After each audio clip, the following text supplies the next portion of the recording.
My name is Daniel Kyle. I'll be doing impromptu speech where I prepare for 2 minutes and give a 5-minute speech. Okay? Oftentimes in life, when we're little, we're told that in order to gain anything or to achieve success, we have to go through pain and suffering. Thus the saying, no pain, no gain. Right? We're told that if we want to build body mass, we have to work out until our muscles rip. We're told that if we want to get better at speaking, we have to get up in front of people and do what we hate most. But when we really think about this idea of no pain, no gain, is it actually true? Because life doesn't have to be hard. If we want it to be easy, we can make it easy. So when we look at the proverb, no pain, no gain, we have to realize that oftentimes this isn't the case. That just because you go through pain doesn't mean you will always get success, and sometimes the best way is actually the most comfortable way. And that's a problem that is presented in today's society. So first, we'll be looking at the cause of the problem through a man named Hiroto Inoda. Second, we'll be looking at the effect of this problem through the Great Emu War. And third and finally, we'll be looking at the solution through another man named Satoshi Tajiri. Hiroto Inoda was a Japanese man during World War II, stationed near the Philippine forest.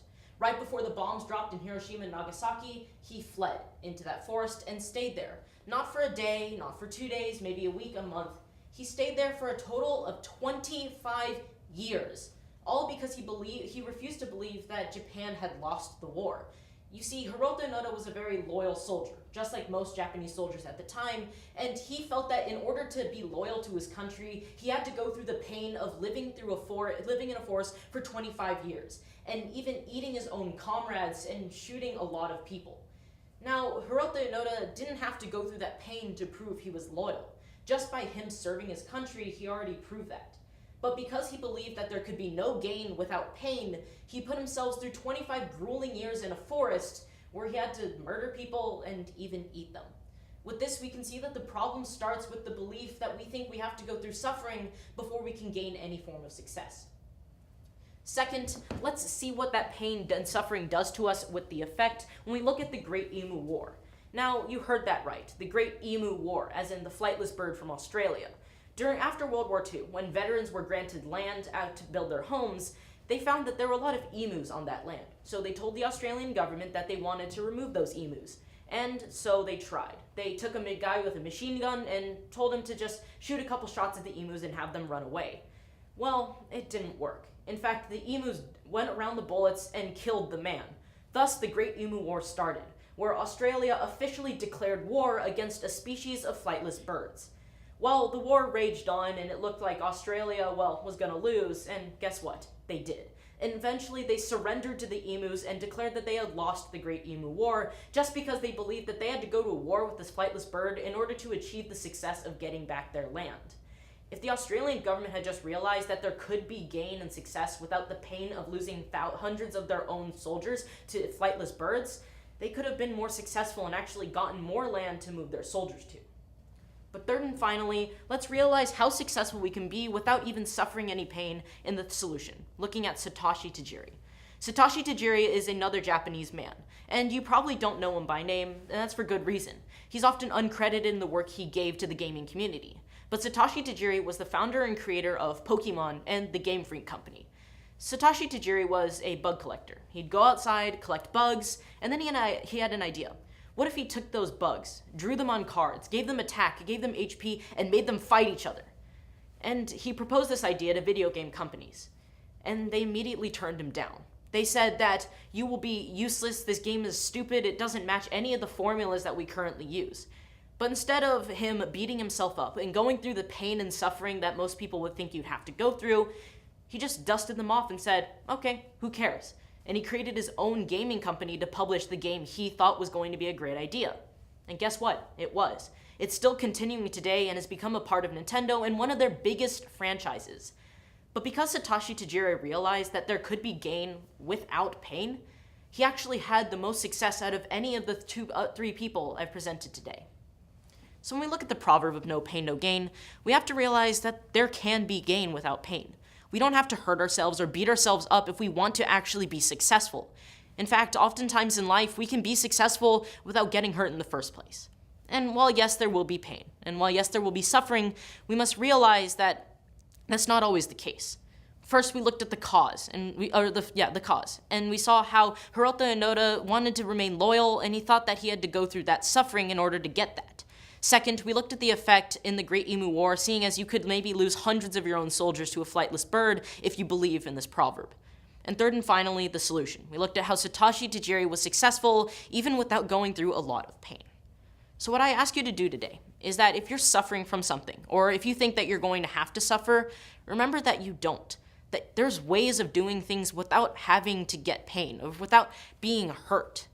And if you remember that, you will become successful in life. Thank you. I think for kids to improve their speech and debate, there are different recommendations I would make. So obviously the first direct recommendation I would make is to have them come to a place like Nova 42, where they can train with wonderful and talented coaches and teachers who really care about them and can give them both the nurturing that they need and the technical skills to help them express that talent. Practice doing that type of learning, whether giving speeches at a tournament or giving speeches in class. Practice probably one of the most important things kids can do to improve. If kids do not have access to a place where they can learn from coaches, then they can always look for those opportunities in their school, in their community, maybe through volunteer work or through clubs. They can jump in and maybe volunteer to take a leadership role, which would require them usually to speak to the other club members. They can volunteer to give a book report or other presentation to the class. Even something simple as getting over their fear and raising their hand in class to contribute discussions can really help build their speech and debate and communication skills. So one is just getting out there and looking for opportunities to speak, and the other, of course, is to get training and use that training in things like tournaments so that it really becomes second nature to them. My name is Liam Kyle, and today I'll be performing an informative about smartphones. Did you know that until the 1800s, dentures were made from the teeth of dead soldiers? I didn't know that either until I Googled weird facts on my iPhone. I found an article on lifebuzz.com, 27 weird facts that almost no one knows. I love that we have smartphones and that we can Google anything we want on them. Smartphones also keep us from feeling bored because if we don't have anything to do, we can go on our phones and play and learn. Today, I would like to talk to you about 3 things about the smartphone. 1, I would like to talk to you about their history. 2, I'd like to tell you about the useful things you can do with them. And 3, I'd like to tell you how they're educational for kids. First, let's start by defining a smartphone. Oxford Dictionary says that a smartphone is a phone that acts like a computer. According to The Evolution of the Smartphone by Taylor Martin, it all started with IBM Simon, which could send and receive emails and faxes.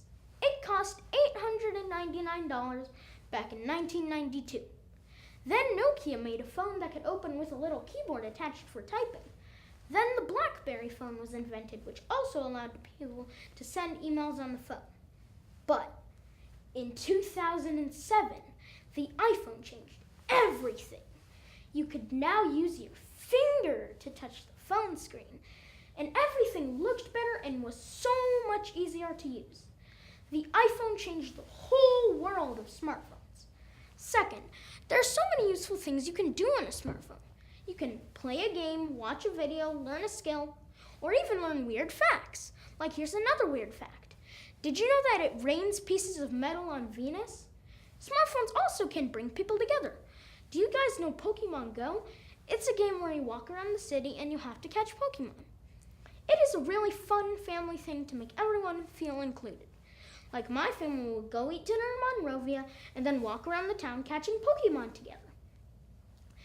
In fact, I got my own iPhone 2 years ago because my mom got tired of me using her phone to play Pokemon Go.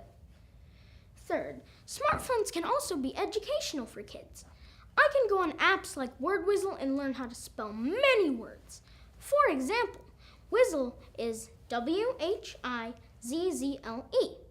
I can also go on YouTube and watch videos of how to upload videos to YouTube. I know a lot of parents don't like kids to be on their phones all the time, but if you look around, you'll notice a lot of parents on their phones too. I think parents and kids can have a good balance of being on their phones and then putting them away.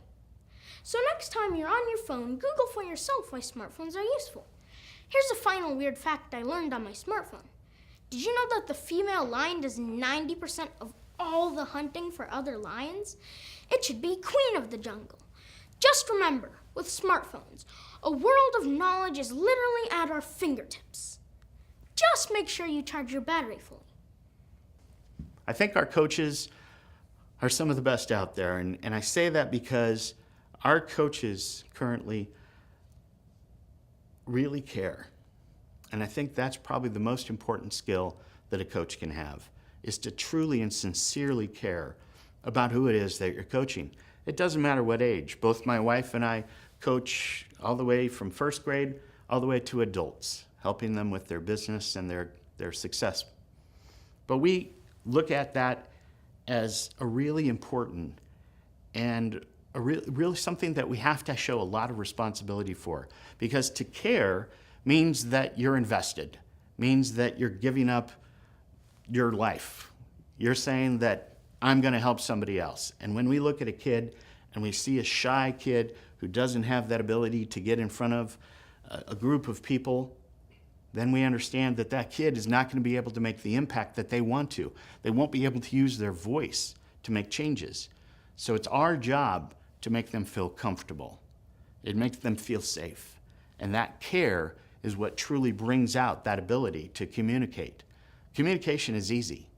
All you have to do is know what you're talking about. And when you know what you're talking about, whether it's your favorite thing or favorite Pokemon, you can talk for hours. And when we find that piece, when we find what those kids are interested in, and they know that we care about them, they light up. They become successful communicators. Hi, my name is Max Ma, and I'll be doing an informative on the TRAPPIST-1 planetary system.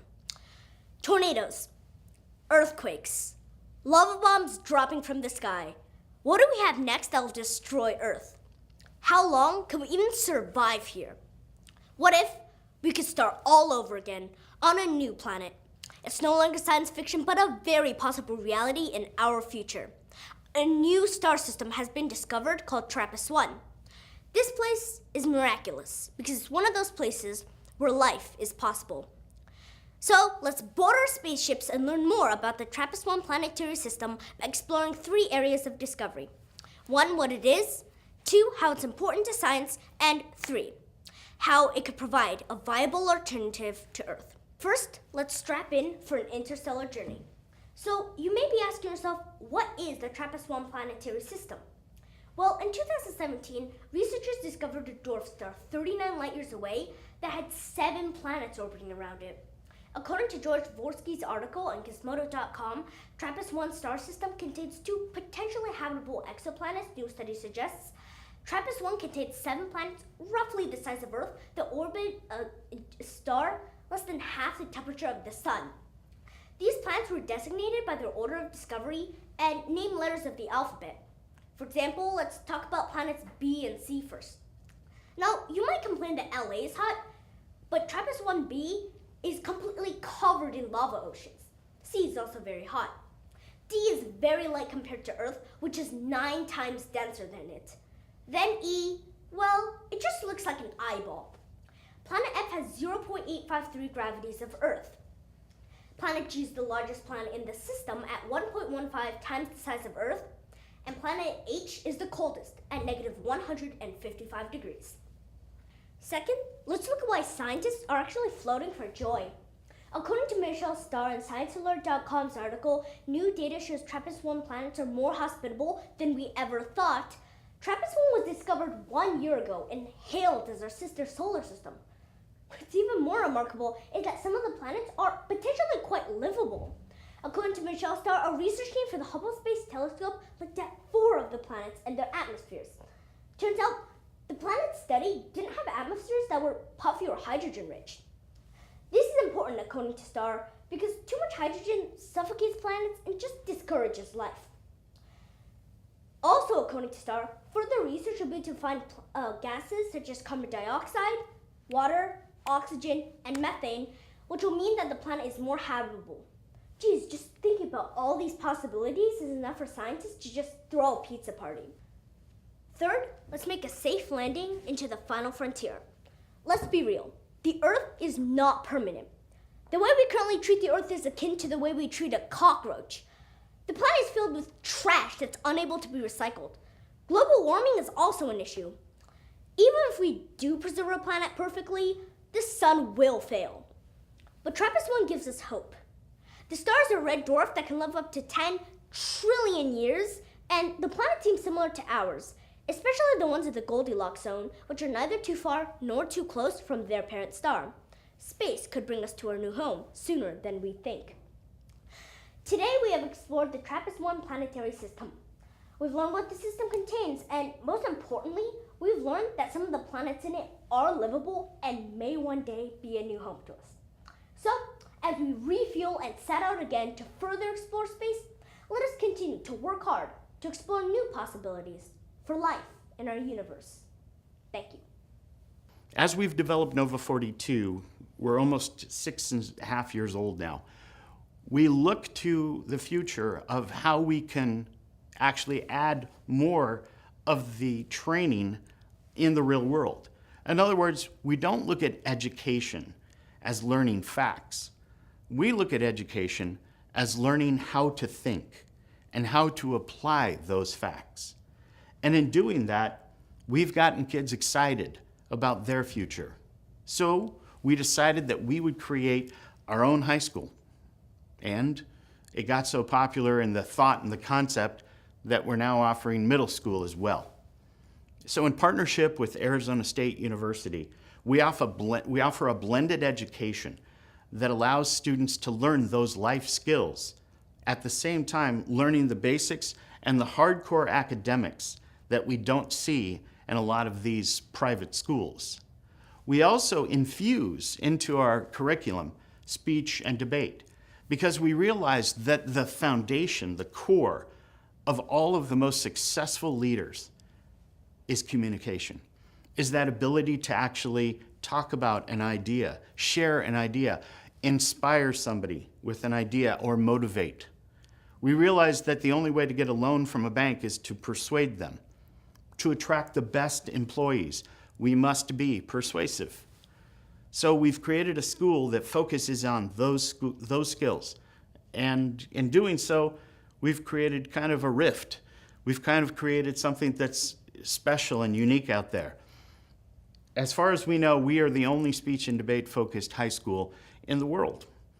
And our focus is on the academics, but using those academics to apply that information to real life challenges, helping people succeed in anything that they want to do. And so we're not all about training lawyers or actors, and although debate skills can obviously help certain things, those communication skills can help anybody in any kind of profession. And so we have created a school that allows us to focus on that most important life skill. And that's what Nova 42 is now. Hi, my name is Andy Lee, and today I'll be performing my National Championship HI piece, American Born Chinese. Ding ding ding ding ding ding ding dong! Mayflower Elementary School. Class, I'd like us all to give a nice warm welcome to your new friend and classmate, Jin Wang. Jin Wang. Anyway, he and his family recently moved to our neighborhood all the way from China. San Francisco, China? Oh, yes, Timmy. My mama said that Chinese people eat dogs. Now be nice, Timmy. I'm sure that Jin doesn't do that. anymore.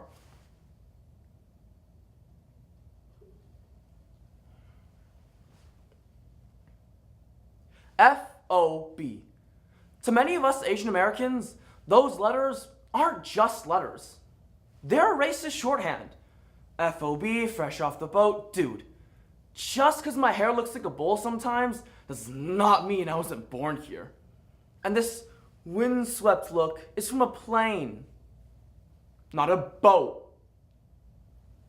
Nowadays, when neo-Nazis are considered good people, it seems as if civil rights are taking 2 steps back.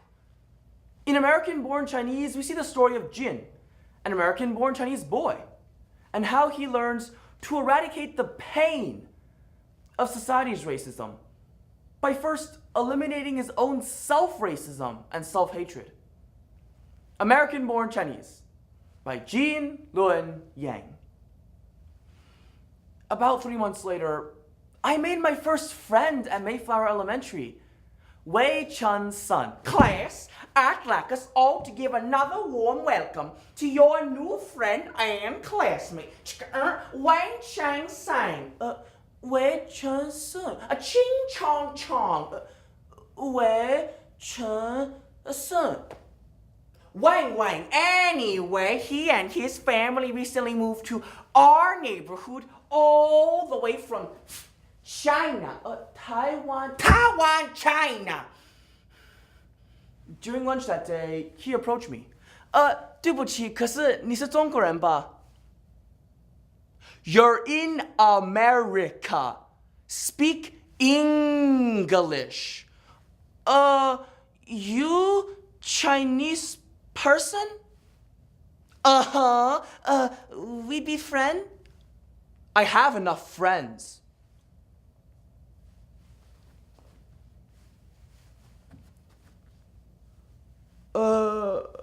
Who? Them.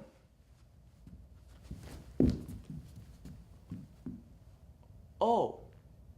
Okay then.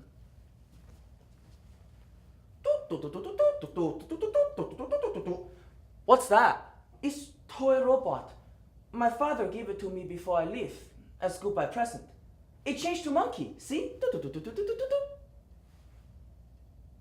Can I see? Sure. And just like that, over the next few years, Wei Chun's son became my best friend. Ding, da, da, ding, ding, ding, ding, ding. Dong! Oliphant High School. Even though we've been together since the 3rd grade, I never really noticed Amelia Harris until one humid afternoon in Mr. Kirk's 9th grade English class. And life was never really quite the same again. Whenever she entered the room, I was aware of her. It made me nervous that someone had so much power over me.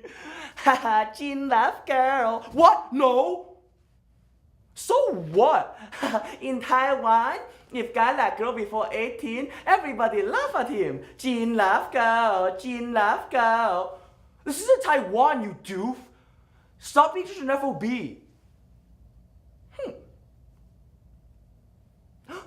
Jin, look, it's once in a lifetime chance. Go! Don't be such cowardly turtle. Hey! Hey? Hang out with me sometime? Sure.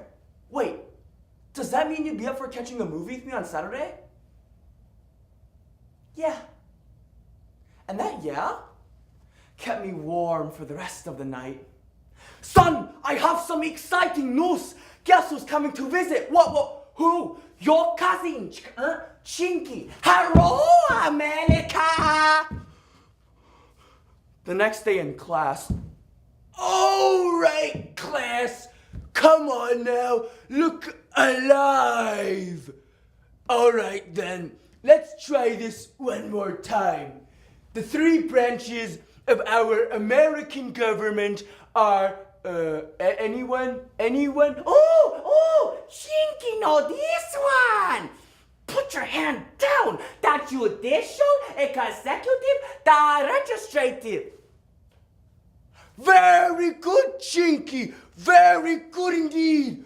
You know, class, it would behoove you all if you were all a little more chinky. And during lunch that day, would Cousin like to try some of Chinky's crispy fried cookie duds? Oh! So, Saturday rolled around and Amelia and I went to the movies.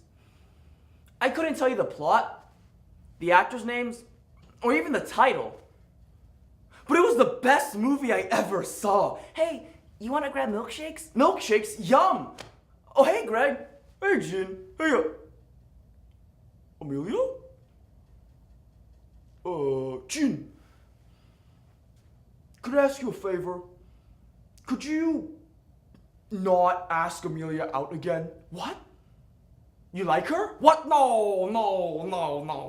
I've known her since like preschool or something. She's like a sister to me. I just want to make sure she's making good choices. You know, she has to start paying attention to who she's hanging out with.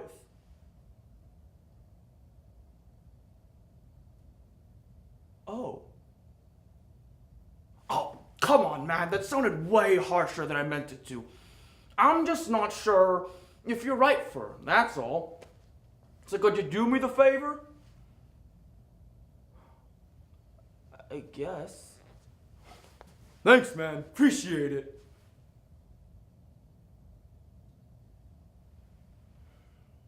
Later that day, my friend Wei found me. Jin? What's wrong? Oh, come on, man. You can talk to me. We're brothers. We're blood. Brothers? Blood? You have got to be kidding me! You and I are not alike! We're nothing alike! An FOB like you, an FOB! Later that night, I sat on my bed and replayed the day's events over and over again in my head.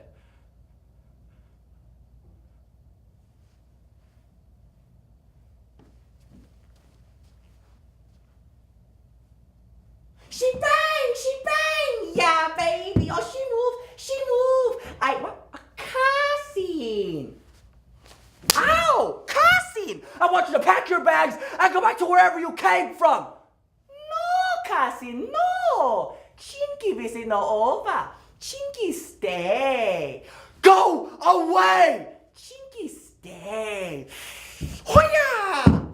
Oh, so Cassie no listen. Too bad for Cassie. Cassie must now suffer unmitigated fury of spicy Sichuan dragon, Mongolian foot to face. Hoya!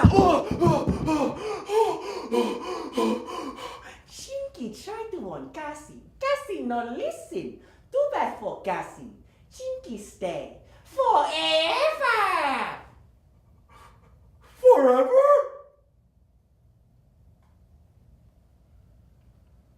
Forever. Forever. Wei Chen was my best friend. Chinky was my cousin. I went looking for them. Every day. I did this for over a month. Then finally, one Friday night. Hey, Wei, is that you, Jin? What the hell do you want? Look, dude, I just wanted to talk. I just wanted to talk. I guess what I'm trying to say is that I'm sorry. Brothers? Oh, come on, man. There's a hole-in-the-wall place down the street. Best pearl milk tea you've ever tasted. I'll take you there, brother. Thanks. That would be cool. Yeah, that would be so cool.